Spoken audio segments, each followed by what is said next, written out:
Tonight marks 1 year since floodwaters swept through parts of Hamilton County and northwest Georgia. We're hearing from people who lived through what happened and asking officials if they have made any improvements over the last year. The video from the flooding showed deep water straining vehicles on parts of I-24, forcing people to abandon their vehicles and search for higher ground. TDOT calls what happened a rare and intense storm that dumped more than 6 inches of rain over a small area in 4 hours. While the interstate saw intense flooding, the waters rose around homes and businesses as well.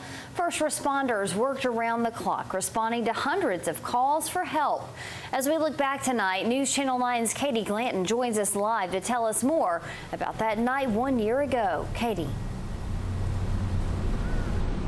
Josh, Latricia, many people I talked to said that day in August is a day they will never forget, especially for drivers on I-24, as well as residents in Eastridge who were hit the hardest. I can't believe that today is that year mark. August 12, 2025, more than 7 inches of rainfall hit the Chattanooga area in a matter of hours. The Chattanooga Fire Department says they rescued 35 people from the floodwaters, including Morgan Grant. Like, what is the deal? Like, what is taking so long? Where are you? And he's like, oh, I'm on top of my car. And I was like, I don't understand the words that you're saying to me. His wife says she couldn't believe what he was telling her over the phone. This doesn't happen. There's just like, your story doesn't make sense. I don't believe it until I started seeing the pictures and the videos, and that's when it really like hit me. You know, like, this was a really dangerous situation. These scenes from I-24 are hard to forget, but TDOT says their draining system performed as designed, but they, quote, continued coordinating with local partners, reviewing watershed and upstream drainage behavior, and advancing a corridor-wide planning study to help guide future improvements along I-24. So it's hard to believe it's been a year, but we had 500-year flood in that period of time. We had almost 7 inches of rain in a 2-hour period, and it is hard to control that much water that's flowing through our city. Eastridge city leaders say no one could have prepared for this much rain in that time period, but just in case. We're doing a study of the infrastructure that moves water through the community, but also the infrastructure that detains water. Part of it is, where do you store water in those major rain events? So we're looking at those things.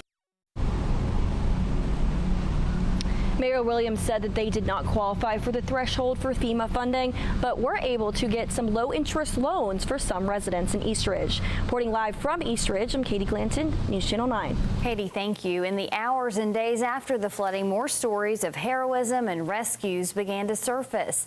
The Chattanooga Police Department highlighted responses from their officers as the waters rose on the interstate. One woman we spoke with says she became stranded there, and an officer helped her get to higher ground. Chief John Chambers told us his officers are not trained for swiftwater rescue.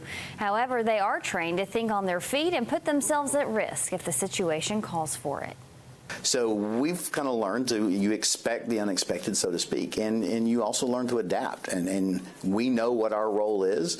And as first responders, you know, even law enforcement, right? We're not swiftwater rescue experts, but we understand that we have to act quickly, and sometimes that means putting yourselves at risk. And that's exactly what we did that day. When we got across the highway, it was water rushing down, and we couldn't get across the road, so we started walking towards the underpass, and an officer came down that hill and helped me get up to the overpass. He helped me climb up, he carried my bags, and he pulled me all the way up.